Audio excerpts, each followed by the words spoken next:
Hello, welcome to the inaugural Soccer with Doug podcast. I want to thank you for following the site, and I hope that you'll consider becoming a paid subscriber if you haven't already.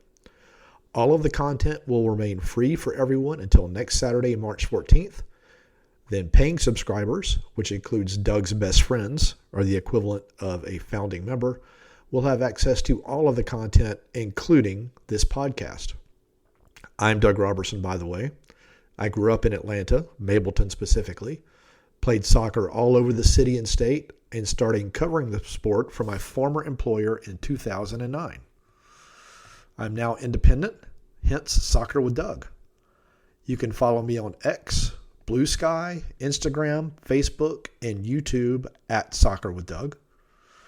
If you're curious, you can subscribe to the site for $8 a month, $80 a year, which is a 2-month discount, or if you'd like to become one of Doug's best friends, $150 annually. That gives you access to all of the content. We're going to get into that in just a little bit, as well as this podcast. Today's episode will recap Atlanta United's 3-2 loss to Real Salt Lake on Saturday at Mercedes-Benz Stadium. The team is 0-3 to start the season for the first time in franchise history. In fact, it has won just one match since last May. One. It's crazy to think about this team that spent that much money has just one win. In this episode, you're going to hear from manager Gerardo Martino, Miguel Almiron, and Alexei Miranchuk, who scored the team's 2 goals, its first 2 this season. We're also going to dive into the mailbag. I hope that you'll enjoy. I hope that you'll become a paid subscriber. I hope that you'll share the site with your friends. On to the game recap. When you look at the stats, Atlanta United didn't play that bad. Its expected goals was 1.16 to Real Salt Lake's 1.07. It outshot Real Salt Lake 16-11. It put 5 shots on target to Real Salt Lake's 4. It completed almost 250 more passes, 688 to 422. The problem was individual mistakes, particularly 2 by Juan Baracol and another by Nea Mihai, killed any chance the team had of scoring. Real Salt Lake went up 2-0 before the boos started at Mercedes-Benz. Alexei Miranchuk got one back with assists from Cooper Sanchez and Elias Baez. But then 2 minutes later, Real Salt Lake scored again. Baracol did not close down his man well enough. He hit a goal of the week type shot that a taller goalkeeper might have gotten. But by then it was 3-1. Miranchuk got another one with an assist from Emmanuel Latilat, who again had another poor game. But it was just too little too late. Atlanta United's offense still is not close to good enough to compete against really efficient teams that are executing well. We're going to start with Gerardo Martino. I asked him about the individual mistakes on defense and what he sees that gives him hope. Nosotros tuvimos un problema en los primeros 2 partidos y hoy tuvimos un problema diferente, que fueron los errores. We had a problem in the first 2 games, and today we had a different problem, which was the Entonces, mejoramos desde mi punto de vista mucho en el juego y fallamos en errores individuales.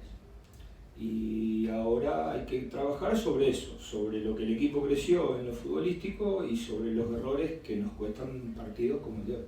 We improved, in my view, in the overall play, but today we had the mistakes. So now we have to take those 2 things, the improvement in the play, and now work on trying correcting those mistakes.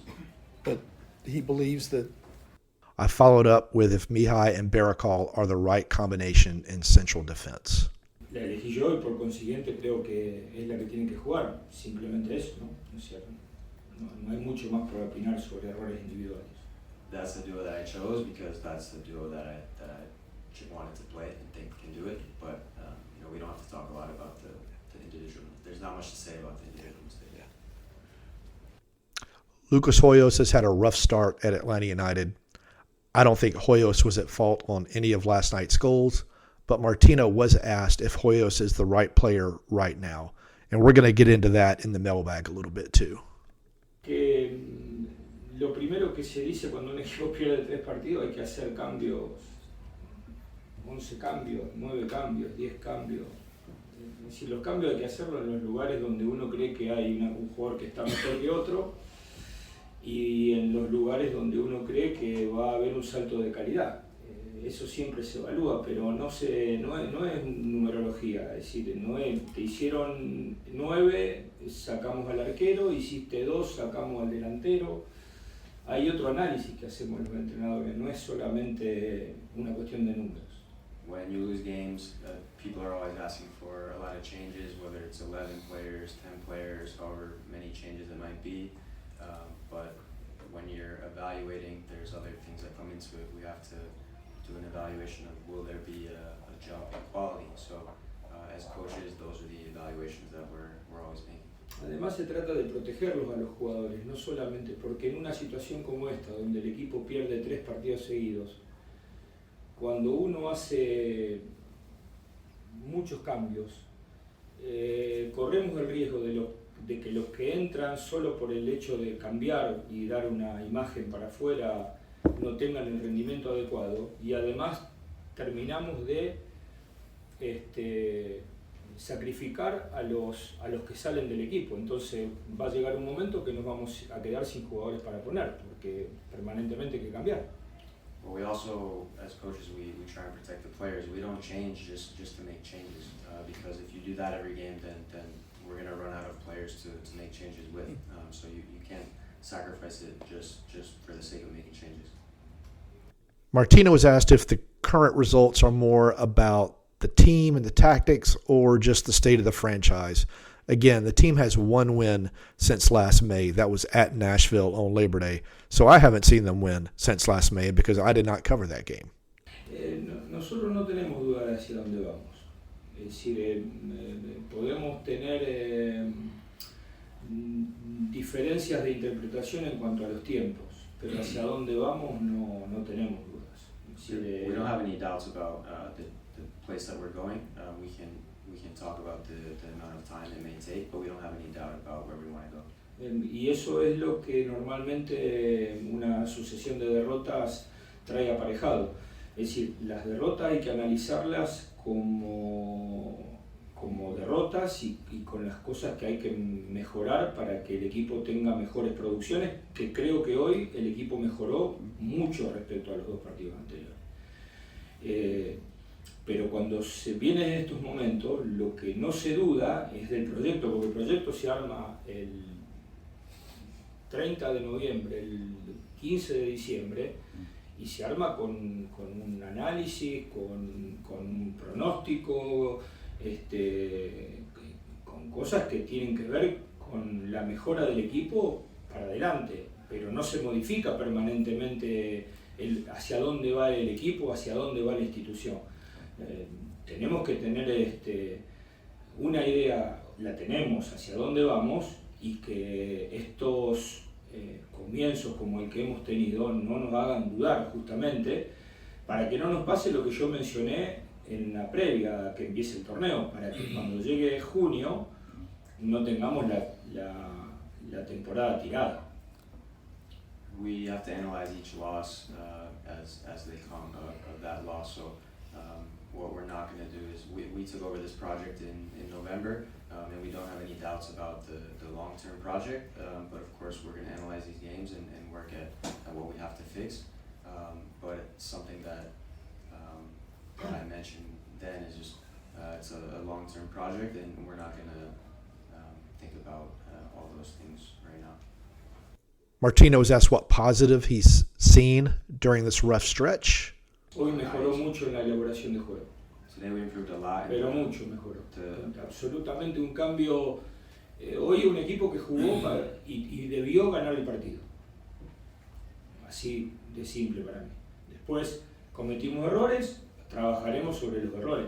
Pero la producción del equipo hoy no tiene absolutamente nada que ver ni con el partido de Cincinnati, donde competimos bien pero no jugamos bien, y mucho menos con el partido de San José. Hoy el equipo tuvo buena circulación, tuvo situaciones de gol, convirtió 2 goles, tuvo buena posesión, buena calidad de circulación. Absolutamente fue otro equipo en eso. En eso creo que hay un paso gigante hacia adelante. Lo que pasa es que, claro, explicar todo esto sobre la derrota cuesta mucho más. Por eso es tan importante el resultado, porque si no pasa desapercibido la evolución que fue teniendo el equipo. Today we elaborated the play much better in my view. So even looking at the past two games, I think we did a better job than the Cincinnati game when we competed well, and certainly better than our last match. Today the team created, scored 2 goals and created enough elaboration of the play to have won the game. But of course we made the mistakes that now we're talking about. But in my view, we took a giant step forward in terms of the overall team play. And how long does he think it's going to take to turn this around? And my last question to him elicited a pretty funny but interesting answer. No, yo no dije que el proyecto era largo. Él dijo que yo dije que el proyecto era a largo plazo. Dice que cuando hablas de un proyecto de... No, yo hablé de hacia dónde va el equipo. I spoke De hacia about... dónde va el equipo. Después a lo mejor hacia dónde va el equipo es conmigo o con otro entrenador. Pero nosotros sabemos hacia dónde vamos. Yo no hablé de largo plazo. Los largos plazos, ustedes saben que no hay largos plazos si no hay resultados. I was referring to where we know where we're going as a club. So whether it's with me or whoever the coach is, because you guys know how coaching goes in soccer. I'm talking about the we know where the club is going over the long term. There's no doubts about that. Mire, cuando yo llegué a Inter de Miami dije, necesitamos 2 libros de pases para tener un equipo competitivo.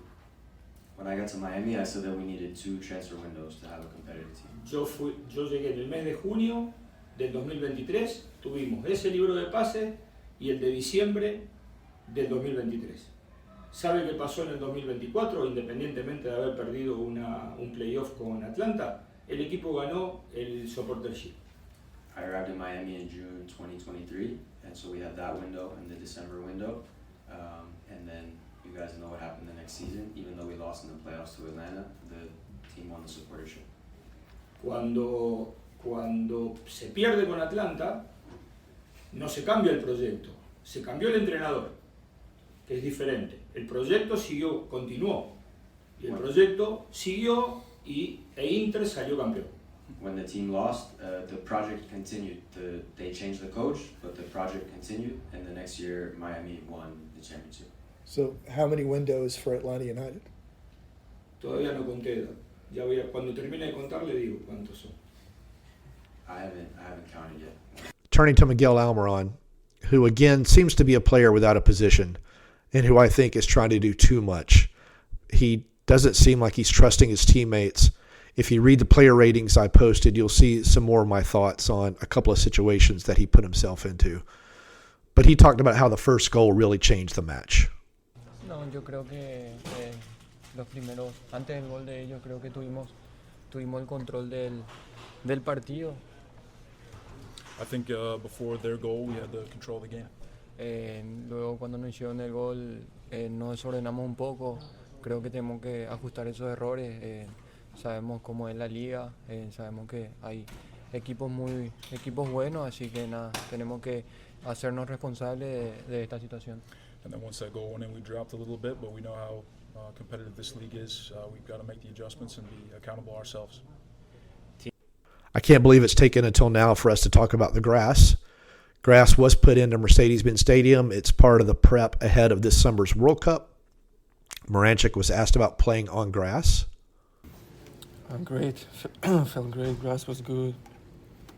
Yeah, I mean, if there is possibility to play on grass, it's always good. But as a player, you can adapt whatever is there for grass. And the disappointment of losing the home opener. Yeah, I mean, to concede 3 goals, trying to get back to the game, but 2 goals not enough. A little bit frustrated, of course. First game at home, opener game, wanted to win, but it didn't win as we planned. Before we get into the mailbag, I wanted to share some of the content posted on Soccer with Doug since yesterday and talk about some of the things upcoming.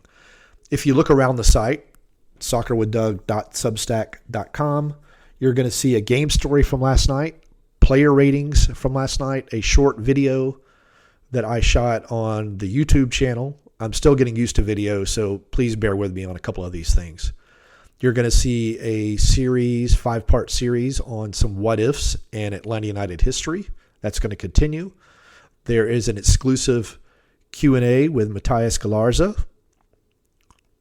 There is a note to the supporters groups. If you're a member of a supporter group and you're doing good work in the community or just want to talk about your love of soccer, I would love to put a spotlight on you and put a little segment on the webpage about you. There is a little note about how to find me on all of the social media sites. There's a welcome to the page with a little bit about my history and what I hope to accomplish with this website, Soccer with Doug. Those are a few of the things that you're going to find. Again, you can subscribe for $8 a month, $80 a year, or if you want to become one of Doug's best friends, $150 annually.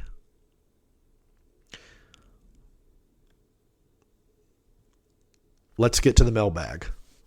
The Colonel, a friend of the mailbag, says, if Tata considers this to be a long-term project, why does he persist in starting a short-term keeper like Hoyos? Why not start and develop Jaden Hibbert, Atlanta's keeper for the next 20 years? Now, a lot of you have been critical of Hoyos, understandably. He's already had a couple of mistakes in 3 games that have contributed to goals. I think Jaden Hibbert is a fine player. I don't know if he's the keeper of the future. I don't know if anyone knows if he's the keeper of the future. Keepers mature much later in their careers than typically do field players. Hibbert came in last year and played decently, but his goals against wasn't great. He did make mistakes. I can understand you wanting to play him in place of Hibbert. I don't know if it's the right call right now. I don't know if I don't know if Hoyos is the right call right now either. I'm a little surprised that the team didn't try to pursue an MLS veteran free agent to add to the roster and try to improve the position, strengthen the position, because right now it, like many other positions on the field, is just really not good enough. Adam says, another friend of the podcast, that was at least more like it. The lineup changes pay dividends. Alexi is a much more creative addition to the attack than Saba Lobjanidze, and Jakob provided more pace than Hernandez. That, plus presumably a boost from the home crowd, showed in the resulting stats. More shots on target, and more quality chances created. Obviously, there remains a lot of silly errors and lack of final passes, but at least tonight Atlanta was able to play with the opponent. All of that is true. And really good points, Adam. The problem for Atlanta United, as I pointed out earlier, is the individual mistakes on defense. And really, the decision-making in the final third needs to be much better. There was a couple of times last night that Miguel Almiron could have either waited a second for a teammate in a 2-on-1 situation or hit a cross to Latilat, who I saw made one really good run to the back post late in the game, and Almiron either didn't see him or didn't want to try the cross. He's not the only one. Decision-making by everyone across the board is not great right now. But you're right. Atlanta at least looked competitive, which it didn't for the first half against San Jose. I think the first 60 minutes against San Jose and the second half against Cincinnati. Adam continues, the defense is still struggling with one-on-one coverage. Yes, it is. Barakal and others each had a nice individual tackle or two, but often those who were in recovery from someone else's error. Mayumba as the deep pivot doesn't help because he's typically not the strongest defender or capable of challenging for aerial balls. The defense likewise lacks an A-grade player. Arguably the whole team does, because I don't see many games where they'll have anyone who will be among the best 2 to 5 players on the field. Tata is going to earn his money if he pulls this one off.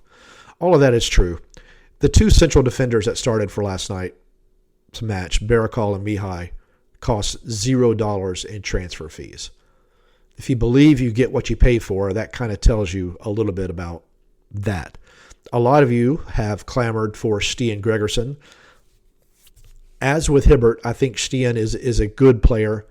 I don't think he's the Fabio Cannavaro that some of you are making him out to be. Plus, his injury history is such that it's going to take a lot of convincing or a lot of really, really just awful play for a manager to want to put him on the field right now, because you don't want to have to burn a sub on a central defender. And Gregerson has shown, unfortunately, that he cannot go 90 minutes. It's a weird thing. Is he faster than everybody else? Yes, he is. Is he taller than everyone else? Yes, he is. But it's just that cloud of injury. Plus, for all we know, the team could be still trying to move him. The team could be considering buying him out. And so risking an injury would probably not be smart. I don't know if any of that is true. That's just speculation on my part. But it's something that if I were management, I would wonder about. I definitely wouldn't tell Tata don't play him, but it could all be part of a bigger plan. Omer asks, what is the obsession with managers starting players that show game in, game out that they are not that player? Did Tata not spend any time watching last year's tape on this team? It seems like we were having to wait on him to relearn the same lessons Dyla did. Did we trigger the purchase option on Juan Baracol? When are we buying someone out? Also, what is with Atlanta United managers and their reluctance to play a back three? It would not surprise me if we don't see Atlanta United switch to a back three soon because they can't keep giving up at least 2 goals a game. They've given up 7 in 3 games this season. It can't continue. You want to think that the individual mistakes are going to be washed out at some point and the team's going to come good. But you've got a sample size of 3 games, 1/10 of the season. That's a pretty good sample size, and you can see that it's not going to happen. So if you switch to a back three and you put in Gregerson, for example, you have no other center backs. You could play Ronald as a center back. You could play Matthew as a center back in a pinch.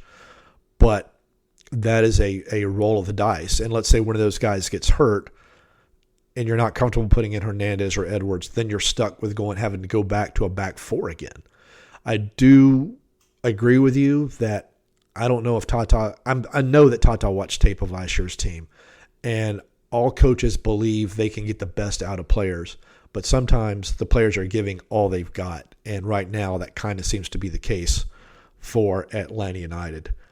Something's got to give, or it's going to be another long season. And frankly, with me starting this site, it would be awesome if Atlanta United could win a couple of games to get some more interest generated.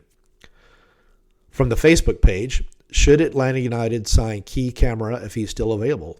He has proven to be an off-season threat. ELL is double-teamed every time he goes on a run. Lottie Lott, I don't know. He just seems lost to me. His teammates don't seem to understand how to play with him. He doesn't seem to understand how to play with his teammates. He makes runs that the teammates don't see, or when they finally do see him, he can't get to the ball. I can't imagine the frustration that he's feeling last night or since he arrived. Last night he got less than 20 touches. I think his expected goals was less than 0.2. He had 3 shots. I don't think any of them were on target. This is not what Atlanta United paid for. It's not what Lottie Lott thought he was going to produce. I don't know what the solution is. But Tata typically plays with 1 striker, so Lottie Lott is going to be that striker. Maybe it's a case of he scores 1 goal, he'll start scoring more. But it is difficult for everyone right now. Steven has our final question. He says, my hope is this team is serviceable and can compete for playoff spots, but that's disappearing. I think after watching the defense in the first half and the entire lack of speed down the center of the field, or a keeper that has the ability to bail you out, I don't think a Tata coach team can survive without an overhaul of the center backs and adding a pacey, creative 10 with the ability to unlock defenses.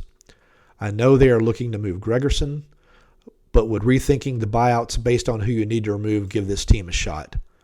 Also starting to question the team's evaluation of talent. I understand all your points, Steven. The team doesn't have a pacey 10. Almiron is not a 10. I don't know what position is best for him at this point. The team is much better with Moranchik on the field and controlling the ball than with anyone else. I did think Alzate had a really good game last night. I think Galarza showed some really good promise. Sanchez is still learning the game. He's a very young player who's got immense potential. But right now, next week, I think you're going to see him out and Galarza and Alzate paired in central midfield. I don't know who's going to be the defensive midfielder. Going back to the earlier mailbag question, I thought Mayumba did a good job, but he's not going to win aerial duels, and he's not going to make a lot of sliding tackles. Tata envisioned Jakob playing as the right fullback when he was signed. He started at defensive midfielder out of necessity. The team tried all season to sign one and couldn't get it done for, I don't know the reasons, but I presume a lack of money. Atlanta United does still have 2 buyouts sitting out there, but the salaries are so big and the contract's so long in most cases, it's prohibitive to do so. The roster is really in a bad spot right now. You've got underperforming players who are being overpaid. We've seen that what the results are likely going to be. It's either going to take just a big gulp of a confidence pill or a tactical change or a tough decision made by Tata regarding a couple of players, I think, to get this thing turned around. All right, I want to thank everyone who contributed to the mailbag. I again want to thank everyone who has already become a paid subscriber to Soccer with Doug. If you haven't, please consider doing so. Again, the free content will go until Friday, and then everything will switch to paid with the exception of one story a week. I'm still considering what that one story is going to be for the free subscribers. Tomorrow, I hope that you'll look for a recap of players with ties to Atlanta or Georgia or Atlanta United and how they did for their club teams in the past week. You're going to see a Q&A with a FIFA executive about expectations for Atlanta in the World Cup. Later this week, you're going to see a video breakdown of the goals Atlanta United allowed, the goals it scored, and the same for its opponent for next week. I hope you'll follow me on X, Blue Sky, Instagram, Facebook, and YouTube. All the handles are Soccer with Doug. Again, please consider becoming a paid subscriber, and please share the site with your friends. And I've been waiting to say this for a long time, but hug your loved ones, communicate with your loved ones. Let's take care of each other.